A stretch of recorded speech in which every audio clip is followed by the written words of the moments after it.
jërëjëf Mohamed Kandji maa ngi lay nuyu di la da ñaan ba bés ci jàmm ak salaam dem mbégte di invité fii Babacar Ba di consultant international Babacar Ukraine ak Russie léegi mu une semaine xeex bi tar na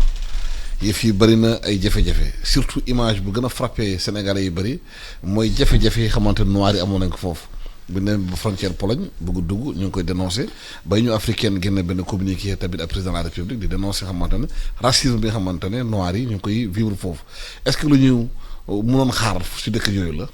merci beaucoup Alassane maa ngi lay remercier ci invitation bi di nuyu aussi auditeurs yi rajo yi ak seen téléspectateurs yi ci biir réew mi ak yi ci diaspora bi di am vraiment mbégte ak contentement comme ni nga ko waxee aussi di souhaiter communauté catholique bi aussi un bon Saint-Temps de Carême. Li am nag actuellement ci àdduna bi Alassane xam nga ko nous sommes au 6e jour de la guerre en Ukraine et on est en train de vivre ci ni ñu ko mën a waxee la plus grande crise géopolitique mondiale depuis en tout cas 1962 la crise des missiles de Cuba et le plus dur affrontement en Europe depuis la seconde guerre mondiale de 1945. Mais avant may xuus ci kii bi il faut qu'on rappelle un peu le contexte. Qu'est-ce qui se passe. Lan moo waral tey ñu egsi ci lii parce que loolu aussi c'est important que nit ñi xam ko. xam nga en 1989 le mur de Berlin tombe et 2 ans après en 91 l'URSS chute. Donc quand l'URSS daanoo li ñu doon wax pacte de Varsovie moo nekkoon pendant wu OTAN donc dafa daanu mais ci jamono yooyu dafa amoon ay accords yoo xam ne dañu ko jëloon ci biir accords yooyu am ci accords yoo xam ne dañu ne woon OTAN warul élargir vers l'est et donc naturellement Ukraine bi nga xam ne dafa nekkoon ci pays URSS yi donc bi mu jëlee indépendance am donc Russie dafa yàgg a wax ne Ukraine dafa war a nekk en tout cas un état neutre parce que Ukraine dafa nekk benn état tampon entre l'est qui est la Russie et l'ouest de l'Europe et donc naturellement bu ngeen xoolee li amoon ci 1962 ci crise missile Cuba yi parce que jamono yooyu URSS dañu bëggoon déployer ay missiles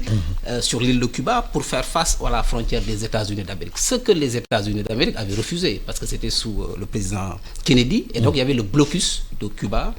et tey est-ce que la question qu'on doit se poser est-ce que une position militaire en tout cas russe serait acceptable face aux États-Unis la question elle est non et donc aujourd'hui Poutine ce qu'il est en train de faire aussi dafa nekk ci benn genre guerre de survie boo xam ne la Russie ne peut pas accepter que l'OTAN en tout cas aligne des missiles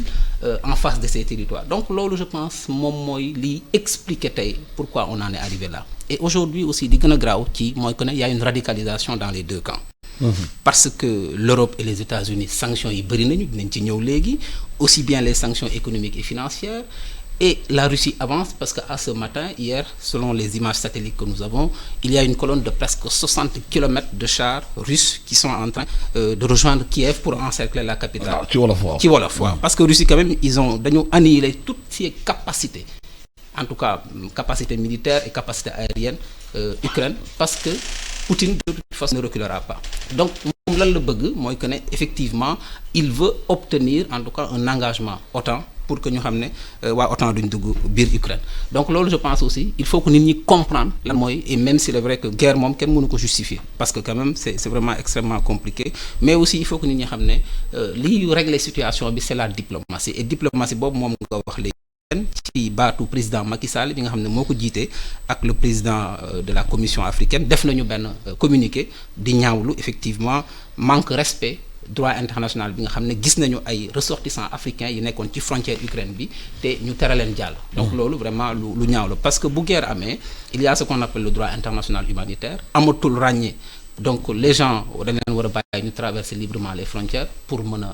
aar seen bopp aar seen bakkan donc loolu aussi mu nekk loo xam ne ni ñu koy ñaawlu mais am nañu yaakaar puisque on a entendu l'ambassadeur d'Ukraine au Sénégal démentir information yooyu ñun li ñuy wax rek mooy li suñu autorités yi wax aussi dañu war a respecter le droit international humanitaire parce que en temps de guerre il y a aussi le droit de la guerre mais guerre bi am tey diggante Ukraine ak URSS lan la mën a changer ci stratégie internationale ci géopolitique bi waaw non dina changer lu bëri Alassane parce que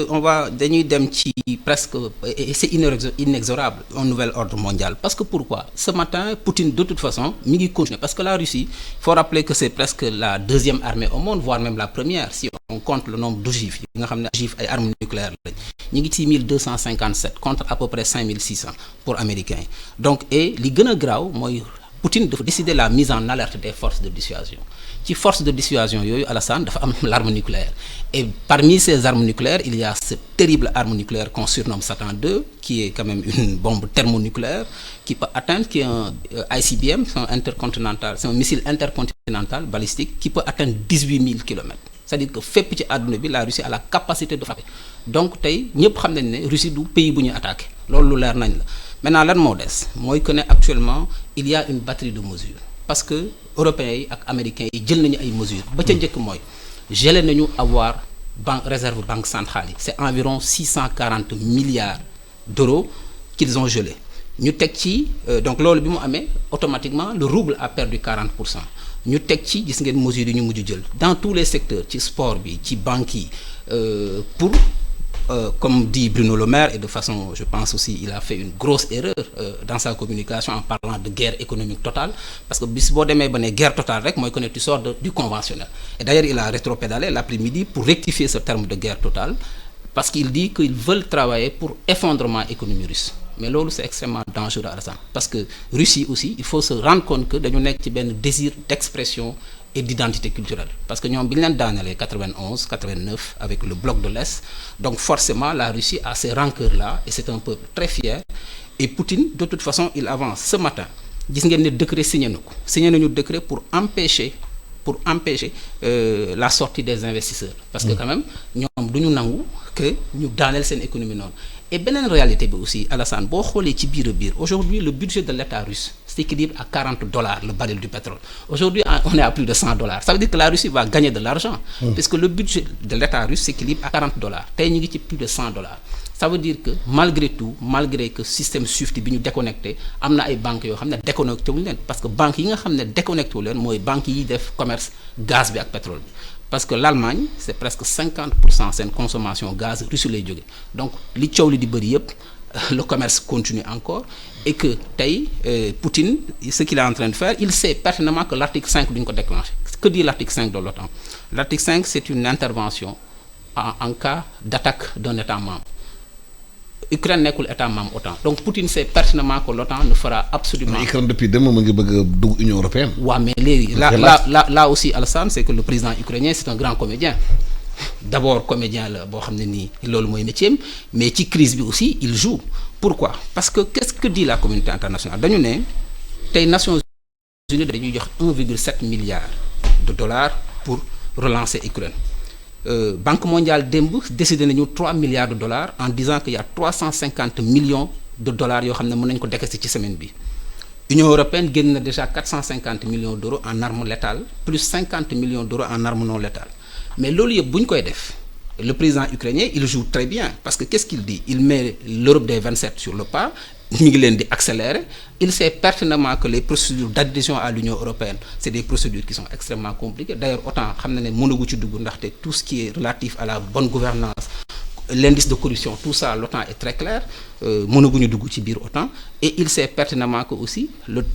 timing bi pour dugg Union européenne c'est très compliqué mais il les met dos au mur parce que il profite de la crise hier il a lancé un appel bi muy wax ak le Parlement européen en leur disant qu'il faut tout de suite intégrer l'Ukraine mais tout ça c'est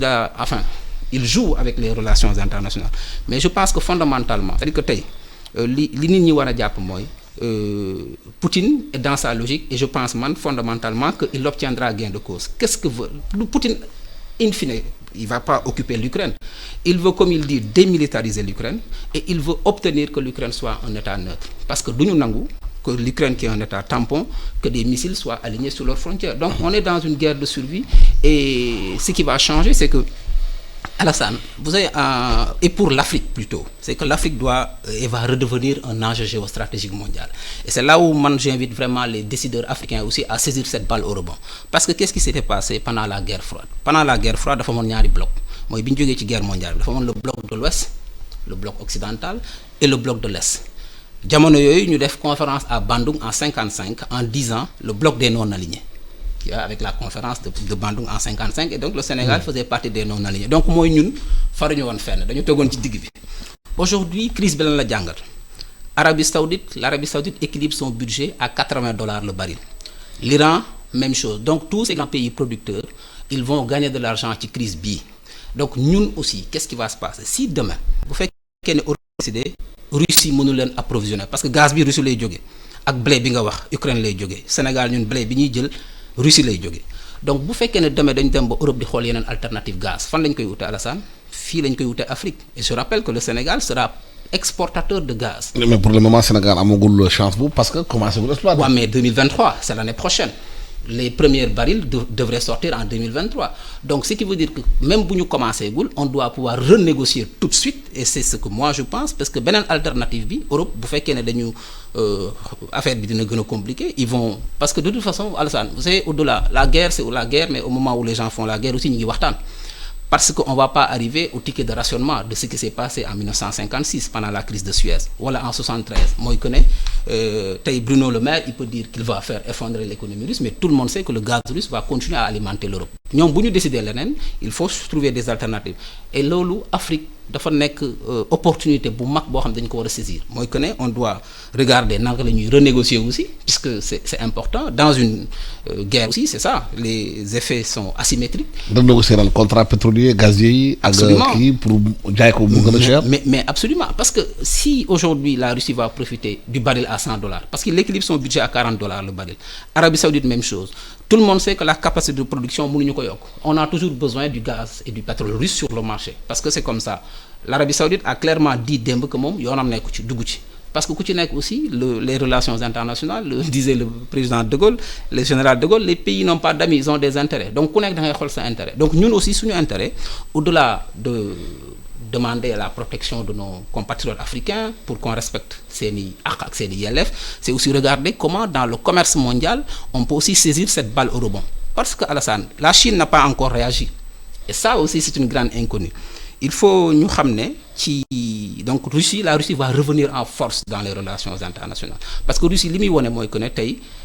par-dessus tout c'est une puissance nucléaire c'est une puissance militaire et que ñoom mën nañu imposer aussi seen volonté malgré tout en tout cas mën nañu préserver seen bopp te dara du xew parce que les États-Unis ou bien l'Europe kenn du ci déclencher guerre nucléaire ils ne le feront pas et donc Poutine il est très clair dans sa tête maintenant il faut à un moment donné aussi on ose espérer que dina rester rationnel. mais entre-temps crise bi am nii xam nga déjà il y a une tension sur le commerce international fret beeg yooyu. absolument mun na am impact du Sénégal prix mun na yokk. essence bi mun na yokk ci à la pompe. absolument blé bi mun na yokk. absolument léegi mun nañu yokk. absolument parce que le blé la tonne c'est atypique c'est établi à 344 € la tonne c'est extrêmement compliqué qu'est-ce qui va se passer c'est-à-dire que su fekkee ne pétrole bi dafa yokk am na ay états yoo xam ne biir Afrique Nigéria Angola ñi nga xam ne dañuy jaay pétrole forcément dinañ gagner xaalis mais beneen conséquence bi mooy le fait va être beaucoup plus cher parce que bu essence bi yokkoo forcément pétrole bi bu yokkoo transport bi day yokku et transport bi bu yokkoo comme ñun on est dépendant de l'extérieur marchandises yi ñëw yëpp dafa war a yokku et bu yokkoo qu'est-ce qui va se passer Alassane la réalité du prix à la pompe bi Sénégalais di jënd ci carburant bi fii ci station yi c'est parce que état bi day subventionné mooy péréquation bi nga xam ne état bi daf koy def pour permettre aux Sénégalais d'acheter le carburant à 775 ou à 675 je pense. Ça veut dire qu'on va encore prendre beaucoup d'argent public donc ça va creuser le déficit public pour subventionner pour que Sénégalais yi bañ a yëg yokkute bi mais loolu pendant combien de temps ça va durer fi ñu toll nii vraiment ñi ngi génnaguñu ci xeexu Covid bi. Il y a une mobilisation des ressources pour xeex jàngoro bi pareeguñu donc ñu bugg ci teg beneen crise mooy que ne aussi il faut que rapidement ñu xool suñuy capacité de résilience loolu lan la war a jàngale Alassane pourquoi aujourd'hui aussi ça c'est quand une crise survient il faut aussi ñu def ci ay jàngat peut-être changer aussi ay façon de faire blé mburu lañ ciy defar ak tous ces céréales est-ce qu'aujourd'hui on ne peut pas réfléchir à des alternatives mburu mën nañ ko defaree dugub Alassane. donc mburu mën nañ ko defaree ISRA da ko doon def. voilà donc aujourd'hui sur le plan 2A ajusté le PAP 2A dañu ne il faut accélérer la souveraineté alimentaire il faut accélérer la souveraineté pharmaceutique il faut accélérer la souveraineté militaire aussi puisque aujourd'hui vous savez ce qui se passe au Mali tey les projecteurs sont braqués sur l'Ukraine demain s'il y a des forces terroristes qui frappent au Sahel la communauté internationale est préoccupée par ce qui se passe et loolu aussi sont des points de vigilance mooy que ne ñun dañu war a xool aussi quand il y a une crise nan la ñuy def pour être plus résilient à cette crise et aux prochaines crises mooy que ne exemple bi Thaïlande defoon Thaïlande daawul bay ceeb dañ doon importer ceeb ñu dem ba état bi gis ne lii mënatul continuer ñu tëj frontières yi ne Thaïlandais dem leen ngeen bay ceeb Thaïlandais yi bay ceeb am autosuffisance ba tey c'est le premier exportateur mondial de riz c'est ça aussi gouverner, c'est prendre le risque de changer le cours de l'histoire et d'en assumer les conséquences. Donc dama jàpp ne tey dépendance bi ñu am ci extérieur bi à chaque fois ce sont des chocs extérieurs, des chocs asymétriques qui viennent perturber ni ñuy doxalee. mooy que ne il faut qu'on réagisse, mooy que ne peut-être blé bi nga xam ne tey ñun suñu blé Russie lay jógee, si les cours mondiaux flambent parce que ça mi ngi flambé, est-ce que tey waruñu ut ay leviers de mitigation, parce que Russie ci boppam ñoom ñu ngi ut ay leviers de mitigation. Gis ngeen démb ci guddi signé nañu décret au titre de l'article 14 du FMI pour le contrôle de change. Ils vont limiter la sortie des investisseurs russes. loolu li ko waral mooy dañu bëgg a maîtriser l'inflation parce que. non mais Sénégal bi Covid bi amee fii amoon na lu ñu ci wax yu bëri, changement de paradigme, changement de souveraineté alimentaire. Oui. mais ba léegi dañoo gisul prémices yi. waaw c'est-à-dire changement yu am. c'est-à-dire que bu crise bi amoon wane woon na Sénégal daa am dépendance bu bag oui ci bitim réew. oui li xew tey diggante Ukraine ak Russie wane na encore la dépendance du Sénégal de l'Afrique par rapport aux sources internationales. alors que Afrique am na gàncax yëpp. absolument li waral boobu ba léegi gisaguñu benn matérialisation. wax ji. waaw mais loolu aussi c'est un peu aussi comme je dis rek mooy que ne quand on veut une chose aussi il faut se donner les moyens de le réussir. xam nga bi ñu demee ba Sénégal ñu ne léegi poulet de chair dootu fi dugg dañu tëj frontières yi kenn dugalu fi poulet, dañoo développé, on a créé des champions économiques. Je veux penser à ces champions économiques qui sont dans ce secteur. mooy que ne boo bëggee dara aussi forcément il y a ay engagements yoo war a jël, il y a ay sacrifices yoo war a def, il faut qu'on change les comportements de consommation parce que man jàpp naa ci ñi nga xam ne xalaatuma ne tey par exemple tey ceeb bi nous avons non seulement la capacité de production biir Sénégal suñu ceebu vallée bi parce que gis nañ tey bi bu duggee ci centres commerciaux yi c'est beaucoup mieux vendu parce que packagé nañ ko et cetera. Et donc il faut prendre des mesures mooy que ne bu ñu bëggee ne tey on peut plus dépendant du blé. bayuñu blé, il faut qu'on trouve une alternative mooy li ma wax léegi mburu dugub am na yeneen façon mburu mën na am et loolu aussi c'est de la conduite du changement, c'est aussi changer les mentalités wax nit ñi que ne leneen mën na am mais bu fekkee da nga bëgg a toog ceebu Siam ceebu Pakistan bi rek nga bëgg a lekk alors que ceebu Ndar bi nekk fii ceebu Casamance bi nekk fii d'ailleurs les études prouvent que moo gën a baax. Mais il faut quand même ça aussi c'est le rôle de l'État de pousser au changement des mentalités et au changement des comportements et aussi en mettant de la régulation. Mais in fine Alassane crise bi li muy jàngat mooy en tout cas les relations internationales ça va changer parce que ci at yi passé bi pourquoi ma ne l'Afrique va redevenir un enjeu géostratégique mondial ci temps wu guerre froide bi dañu nekkoon mouvement des non alignés donc ñu nekkoon benn genre disquette boo xam ne dañu toogoon ci digg bi ñaari bloc yi ku nekk di ñu courtiser. Puis bi URSS daanoo donc amatul l'Afrique n'était plus un enjeu géostratégique mondial parce qu'il y avait plus de jeu d'influence donc du coup on est redescendu normalement et aujourd'hui l'Afrique va redevenir un enjeu géostratégique mondial. Pourquoi? Parce que gis ngeen déjà que la Russie arrive en Afrique parce que li am Mali c'est quand même des forces paramilitaires russes qui ont expliqué aujourd'hui situation bi am parce que la Russie veut arriver, c'est-à-dire que la Russie dafa bëgg a dellusi sur la scène internationale. Pendant très longtemps ils ont travaillé là-dessus et dafa mel ni app bi jot na pour ñu ne gars yi ñu nit ñi ngi fi. Pourquoi? Parce que il y a un déplacement de la puissance et du centre de gravité de l'économie mondiale vers l'Asie-Pacifique, particulièrement vers la Chine parce que tey la Chine est la deuxième puissance économique mondiale et c'est le premier partenaire commercial de l'Afrique. Chine lépp lu muy commercial. La Chine donc aujourd'hui ñoom c'est très clair donc la Chine aspire à être la première puissance mondiale. Donc la Russie qui est en tout cas la zone tampon entre l'Europe et l'Asie qui est quand même un grand peuple veut se rappeler à l'histoire du monde que ñoom aussi à un moment donné bokkoon nañ ci ñuy jiite àdduna bi et Poutine joue très bien ce jeu-là et il sait qu'aujourd'hui l'OTAN est dos au mur parce que comme je dis l'article 5 OTAN bi ils ne peuvent pas l'appliquer et personne je dis dans ces grands pays ne prendra la risque de déclencher une guerre nucléaire parce que ça ce serait la fin du monde presque, ce serait une troisième guerre nucléaire et mais l'Afrique nekkaat enjeu. Est-ce que nekkaat encore beneen enjeu entre puissances étrangères pour puiser ses ressources. Oui. lan moo tax Afrique yi boppam la jël boppam en charge. Voilà, mais aujourd'hui Alassane voilà le contexte. L'Afrique c'est un réservoir de matières premières et un déversoir de produits manufacturés. C'est-à-dire que déjà il y a une donne bu ñu war a changer mais on doit transformer localement sur place. Il y a des pays qui commencent à faire beaucoup d'efforts. La Côte d'Ivoire transforme aujourd'hui 50% de son cacao sur place. Sénégal ci plan 2A ajusté bi gis ngeen ambition yi ñu am pour atteindre des souverainetés économiques, pharmaceutiques, alimentaires, etc. Tout ça c'est pour dire quoi? L'Afrique c'est le marché de demain. Ce sera à l'horizon 2030, on sera le moteur de la puissance, de la croissance mondiale. 22% de la population active mondiale, tey ay Chinois lañ, contre 12% pour l'Afrique. Moteur pour les Africains ou moteur Non, pour le monde. Pour les autres. Pour le monde entier. Parce qu'en 2030, on sera 22% de la population active. Mais l'enjeu, c'est inverser la tendance. C'est-à-dire que croissance, parce qu'on est la zone qui fait le plus de croissance. Extraverti. Naka la ñuy def ba croissance bi maintenant introverti. Loolu mooy naka la ñuy def pour renforcer suñu secteur privé national, naka la ñuy def pour defaral suñu bopp. Au lieu de faire, c'est de faire. C'est-à-dire que naka la ñuy def demain au lieu ñuy jël xaalis di dem di jënd blé, naka la ñuy def peut-être que ñu jël xaalis boobu renforcer producteurs yi, ñu transformer aussi suñu dugub bi sur place am ci mburu dugub. Naka la ñuy def demain pour que au lieu ñuy continuer di dem jënd ay jus d'orange yu jóge ci yeneen i dëkk, naka la ñuy def ba di transformer mango bi nekk Casamance pour que boo duggee ci centres commerciaux yi nga gis fa ay jus made in Sénégal. Donc voilà, et ça, Alassane, ça passe par l'industrialisation. Moi, je connais, nous transformer, c'est le secteur secondaire qui est au milieu, entre le primaire et le tertiaire. Nous transformer nos produits. Beaucoup d'effets, les entreprises au Sénégal, di capter fruit croissance bi ba bu ngoon jotee xaalis bi nga xam ne ñi ngi koy gagner mu toog ci suñuy poche loolu mooy l'axe 1 du plan Sénégal émergent. Mais tout ça, il faut que ci àdduna bi les relations internationales, c'est aussi une question de lecture,